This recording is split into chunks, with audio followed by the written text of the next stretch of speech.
My dear students, learners, viewers, at first take my salam, assalamu alaikum. Today we will discuss about বয়স। বয়সত্ব বাচ্য। আবার বয়সের আবিধানিক একটা অর্থ আছে। আবিধানিক অর্থ কণ্ঠস্বর। বাচ্চাটার কণ্ঠস্বর খুবই ভালো, গান গাইল, উফ কি শ্রুতিমধুর, শুনতে খুব ভালো লাগছে। তাহলে বয়সত্ব বাচ্য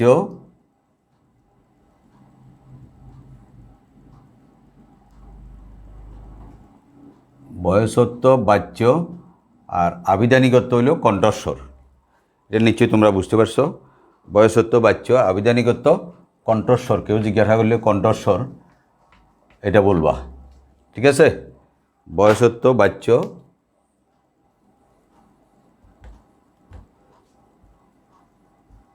আর আবিধানিকত্ব হইল কণ্ঠস্বর। বয়স একদম সহজ, দেখো, উই রাইট আ স্টোরি। এখানে দেখো বয়েস দুই প্রকার, অ্যাক্টিভ বয়েস, প্যাসিভ বয়েস। অ্যাক্টিভ বয়েস, প্যাসিভ বয়েস। অ্যাক্টিভ থাকলে প্যাসিভ করতে হবে, প্যাসিভ থাকলে অ্যাক্টিভ করতে হবে। এটা আসবে আলাদা, আসবে না, আলাদা আইটেম হিসাবে আসবে না। ট্রান্সফরমেশনের সাথে দুইটা একটা সবসময় যোগ করে দেয়। তো যোগ করে দিলে তোমাকে করতে হবে। তো করার সময় তুমি যদি আগে রুলস না জানো তাহলে চেঞ্জ করবে কেমনে। সবসময় খেয়াল রাখবা, এটা হলো সাবজেক্ট, এই সাবজেক্ট, এটা হলো অবজেক্ট,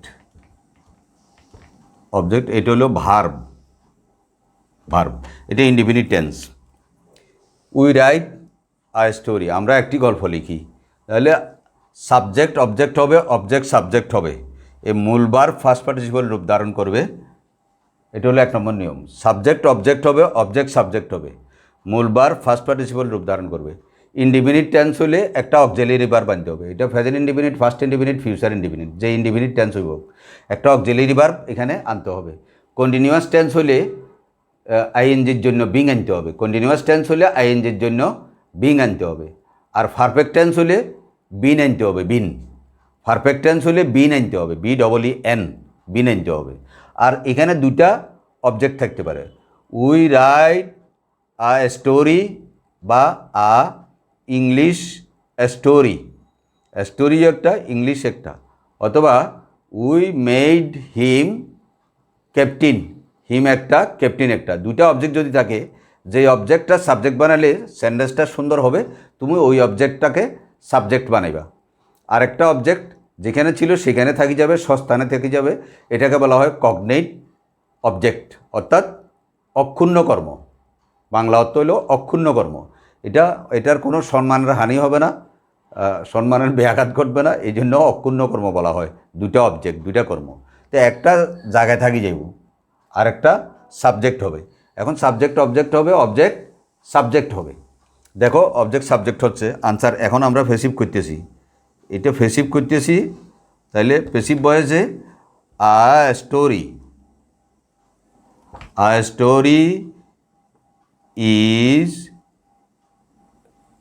রিটেন, এটা পিপি হয়ে যাবে, পিপি ফার্স্ট পার্টিসিপল, পিপি হয়ে যাবে। ইজ রিটেন বাই আজ, উই থাকলে আজ হয়, আজ এটা উই হয়ে গেছে। এখন যদি তুমি এটাকে অ্যাক্টিভ করো, এটা উই হবে, we write a story is written by us. এখানে ইজ হওয়ার কারণ হলো যে আ স্টোরি, এটা হলো সিঙ্গুলার এক বচন। এক বচনের সাথে তো এখানে আর বসবে না, এখানে তো আর বসবে না। তাহলে এখানে তুমি প্রেজেন্ট টেন্স হলে এম ইজ আর আনতে হবে, ফার্স্ট টেন্স হলে ওয়াজ আর আনতে হবে, তারপরে ফিউচার টেন্স হলে শ্যাল বি উইল বি আনতে হবে। শ্যাল উইল দেওয়া থাকে, বি একটা আনতে হয়, শুধু বি আনতে হয়। আর এটা যদি রোট হইতো, এটা WROT, এটা রোট হলে ফার্স্ট ইনডিফিনিট হলে এটা যদি রোট হইতো WROTE, তুমি এখানে লিখতা ওয়াজ লিখতা ফার্স্ট ইনডিফিনিট হলে। ফার্স্ট ইনডিফিনিট হলে a story was written by us, একটা গল্প আমাদের কর্তৃক লেখা হয়েছিল। উই রোট আ স্টোরি, আমরা একটা গল্প লিখিয়েছিলাম। তাহলে এখানে যদি এখানে যদি উইল দেওয়া থাকতো, we will write a story, তাহলে তুমি এখানে লিখতা উইল বি, এই তিন ইনডিফিনিট শিখে ফেলো, তিন ইনডিফিনিট। 3 ইনডিফিনিট শেখা হয়ে গেছে। তুমি দেখো, we write a story is written by us. We wrote a story, we wrote a story, তাহলে a story was written by us. We will write a story, a story will be written by us. Will তো দেয়াই আছে, শুধু একটা B আনতে হয় shall will থাকলে। তাহলে এই 3টে ইনডিফিনিট গেল। এখন অ্যাক্টিভ ভয়েসকে ফেসিভ ভয়েস করার সময় এভাবে করতে হবে, আবার ফেসিভ ভয়েসকে অ্যাক্টিভ করার সময় এরকম হয়ে যাবে। এটা তো ফেসিভ, এই ফেসিভটাকে যখন অ্যাক্টিভ করবে এরকম হয়ে যাবে। অ্যাক্টিভ দেওয়া থাকলে ফেসিভ করতে হবে, ফেসিভ দেওয়া থাকলে অ্যাক্টিভ করতে হবে। তাহলে সাবজেক্ট অবজেক্ট হবে, অবজেক্ট সাবজেক্ট হবে। মূল ভার্বের আগে, অবজেক্ট হওয়ার আগে এখানে একটা বাই প্রিপোজিশন বসবে। বাই ছাড়াও ইন, টু, উইথ, এই প্রিপোজিশনগুলো বসতে পারে এখানে বসতে পারে এখানে। তবে এগুলার ব্যবহার হলো যে 2% মাত্র, 2%। আর এটার ব্যবহার হলো যে 98%। তোমাদেরকে এটা মনে রাখতে হবে। বাই বেশি ব্যবহার হয়। He is known to me, to ব্যবহার হয়েছে এখানে। I know him, he is known to me. I know him, he is known to me. এটা নিশ্চয়ই তোমরা বুঝছো। 9-10-এর ছেলে, 8-এর ছেলে এতক্ষণ লাগে না এটা বুঝতে বয়স। তাইলে যেমন ওই 2 এর ব্যবহারটা দেখাই। I know him, I know হিম। তো এটা লিখবে যে হি ইজ নোন টু মি। এখানে কিন্তু বাই হবে না, কোনো দিনও হবে না বাই কোনো সময় ব্যবহার করতে পারবে না তুমি। হি ইজ নোন টু মি লিখতে হবে। তাহলে তোমরা নিশ্চয়ই ইনডিফিনিট টেন্সটা বুঝছো। এবার আমরা কন্টিনিউয়াস টেন্সে আসি। কন্টিনিউয়াস টেন্স 2 নম্বরে, continuous tense. He is reading a book. তাহলে ফেসিভ ভয়েসে কী আসবে? A book is being. এটা আইএনজির পরিবর্তে, আইএনজির পরিবর্তে বিং আসবে বলছিলাম। ইজ বিং রেড বলিও না। Is being read by him. He ছিল তো, এটা পসেসিভ প্রোনাউনে হবে হিম। তাহলে a book is being read by him. তাহলে এখানে যদি তোমার ওয়াজ হয়, ফার্স্ট কন্টিনিউয়াস টেন্স হয়, তাহলে এখানে ওয়াজ হবে। এখানে যদি উইল বি হয়, কন্টিনিউয়াস টেন্সে তো উইল বি হবে, এখানেও উইল বি হবে। Will be being. 3 কন্টিনিউয়াস তোমার শিখে হয়ে গেছে, তুমি দেখো। তাহলে he is reading a book is being read by him. যদি দেওয়া যে হি ওয়াজ রিডিং আ বুক, তাহলে ইজের জায়গায় ওয়াজ হবে। হি উইল বি দিলে উইল বি বসবে। বিং তো বিং, আইএনজির পরিবর্তে বিং আসছেই। আর এটা তো read, first participle. Read first participle ও রিড, সুতরাং রিড আসছে। তাহলে এ গেল 3 কন্টিনিউয়াস টেন্স। এবার আসো পারফেক্ট টেন্স।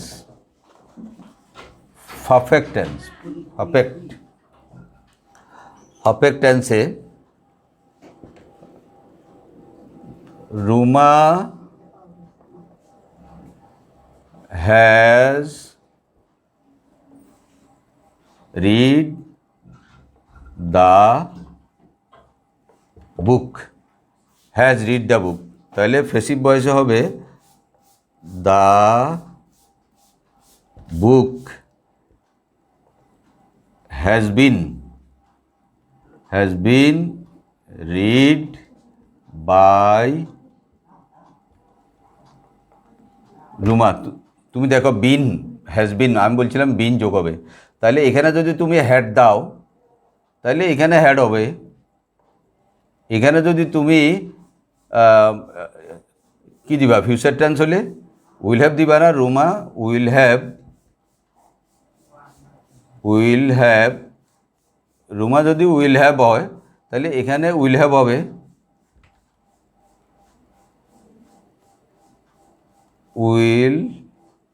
হ্যাভ হবে। এবার দেখো, Ruma has read the book, এটা হলো অ্যাক্টিভ ভয়েস, এটা অ্যাক্টিভ। হ্যাঁ, অ্যাক্টিভ ভয়েস। তো ফেসিভ ভয়েসে কী করলাম আমরা? তাহলে Ruma has read the book has been read by Ruma.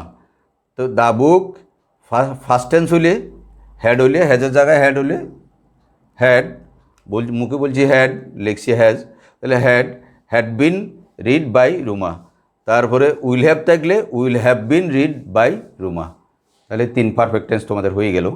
তাহলে আর পারফেক্ট কন্টিনিউয়াস টেন্সের সাধারণত ভয়েস করা হয় না, ভয়েস হবে না, ভয়েস হবে না এটা বলা যাবে না, তবে সাধারণত ভয়েস চেঞ্জ করা হয় না পারফেক্ট কন্টিনিউয়াস টেন্সের। তাহলে আমরা ধরো ইম্পারেটিভ সেন্টেন্স আসলো, ডু দ্য ওয়ার্ক আসলো, ডু দ্য ওয়ার্ক, তো এটা কেমনে করবো স্যার? এতক্ষণ তো সাবজেক্ট অবজেক্ট হয়েছে, অবজেক্ট সাবজেক্ট হয়েছে, এটা ইম্পারেটিভ সেন্টেন্স। ইম্পারেটিভ সেন্টেন্সে এইভাবে থাকলে তুমি এখানে একটা লেট আনতে হবে। লেট কেন আনতে হবে? এটা রুলসে আছে।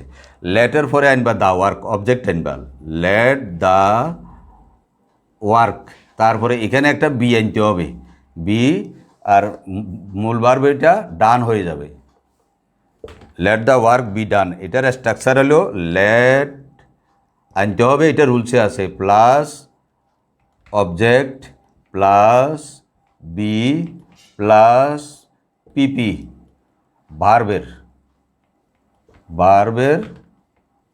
পিপি হবে, ফার্স্ট পার্টিসিপল, ভার্বের পিপি হবে। এখন কেন হবে? এটার উত্তর হলো যে এটা রুলসে এইভাবে করতে বলছে তোমাকে। আর লেট যদি let write a letter, let তখন 2 বার আনতে হবে না। Let write a letter be written, তখন তুমি লিখবে যে তখন লেট তোমাকে আর নতুন করে আনতে হবে না। লেট রাইট এ লেটার, মনে করো প্রশ্নে আছে, তো let a letter be written, ঠিক আছে? এভাবে করতে হবে। তাহলে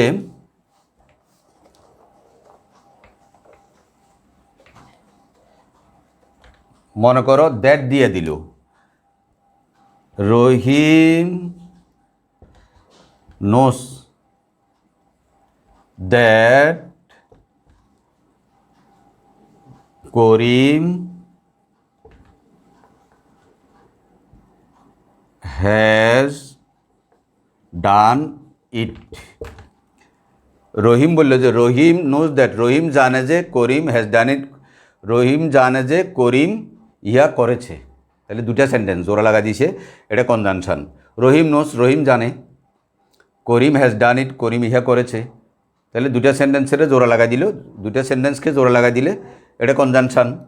তাহলে এটা হলো নাউন, এটা ভার্ব, কনজাংশন, নাউন, সাবজেক্ট, এটা হলো অক্সিলারি ভার্ব, এটা পিপি, আর এটা প্রোনাউন। কেমন? এখন আমরা ফেসিভ ভয়েস করব। তাহলে ফেসিভ, এটা তো অ্যাক্টিভ করলা। এখন ফেসিভ যখন করব আমরা, তখন এখানে আনতে হবে ইট একটা, ইট একটা আনতে হবে। It is known to Rahim, it is known to Rahim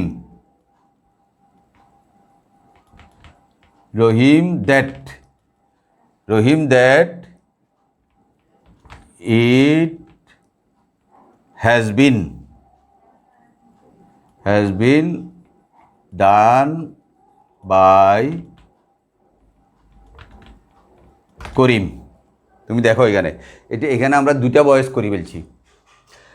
Rahim knows that Karim has done it, তাহলে it is known to Rahim that, এটা ফেসিভ ভয়েস, এই জন্য it is known to Rahim that. এখানে তো অবজেক্ট নেই, অবজেক্ট না থাকলে এরকম ইট একটা আনতে হবে। কেন আনতে হবে? এটা রুলসে আছে।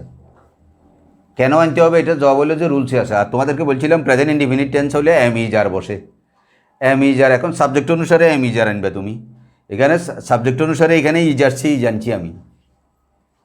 হ্যাঁ, বুঝাতে পারলাম? সাবজেক্ট অনুসারে এখানে ইজ আনতে হবে, আর ইট একটা আনতে হবে, এখানে রুলসে আছে এটা। এখন তার আগে তোমাকে রুলস পড়তে হবে। তুমি যখন ভয়েস করবা, ভয়েস করার আগে রুলস পড়তে হবে। রুলস না পড়লে তুমি করতে পারবা না, ঠিক আছে? তাহলে it is known to Rahim that it has been done by Karim, এটা তো বুঝছো। এটা অবজেক্ট ছিল, এটা সাবজেক্ট বানাইছি। আর পারফেক্ট টেন্স হলে তোমাদেরকে বলছিলাম বিন একটা আনতে হয়, আর মূল ভার্ব ফার্স্ট পার্টিসিপল রূপ ধারণ করবে। অবজেক্ট অবজেক্ট হওয়ার সময় পূর্বে একটা বাই প্রিপোজিশন বসবে। আর নৌনের পরে টু ছাড়া এখানে কোনো দিন বাই বসবে না, বাই বসবে না। বাই বসাইলে ভুল হবে, একদম ভুল হবে। বাই বসাবে না, নৌনের পরে সবসময় টু বসবে। তাহলে বুঝাইতে পারলাম, এখানে দুইটা ভয়েস করে ফেলছো তোমরা। তাহলে লেট দেয়া থাকলে let write a letter be written, let আরেকটা আনতে হবে না, লেট এভাবে লিখতে হবে না। হ্যাঁ, তাহলে তোমাদের মাঝে মাঝে হয়তোবা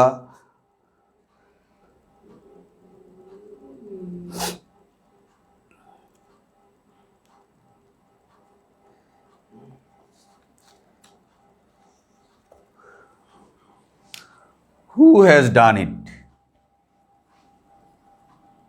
who has done it,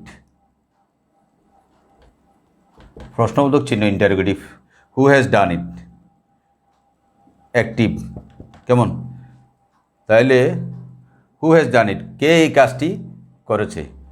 তাহলে হু থাকলে বাই হোম হয়, বাই হোম। তুমি যদি জিজ্ঞাসা করো স্যার কেন হবে বাই হোম এটা রুলসে আছে। By whom has it been ডান, প্রশ্নবোধক থাকি যাবে। বয়সে কিন্তু টেন্সেরও পরিবর্তন হয় না, সেন্টেন্সেরও পরিবর্তন হয় না। যেই সেন্টেন্সে আছে সেই সেন্টেন্সে থাকবে অ্যাসার্টিভ হলে অ্যাসার্টিভ থাকবে, ইন্টারোগেটিভ হলে ইন্টারোগেটিভ থাকবে, ইম্পারেটিভ হলে ইম্পারেটিভ থাকবে, এক্সক্লেমেটরি হলে এক্সক্লেমেটরি থাকবে। অর্থাৎ যেই সেন্টেন্সে আছে সেই সেন্টেন্সে থাকবে, সেন্টেন্সের কোনো পরিবর্তন হবে না, টেন্সের কোনো পরিবর্তন হবে না। হু হ্যাজ ডান ইট, কে এই কাজটি করেছে, কে কর্তৃক এই কাজটি করা হয়েছে। বাই হোম, হু থাকলে বাই হোম, আর হোম থাকলে হু হবে, হোম থাকলে হু হবে, হোম থাকলে হু হবে, আর হু থাকলে বাই হোম হবে। By whom has it been done. তাহলে এই গেল হুর ব্যবহার। Which book do you want, which book is wanted by you, which book do you want,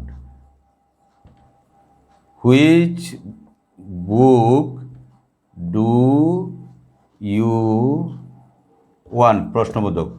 তাইলে which book do you want, which book is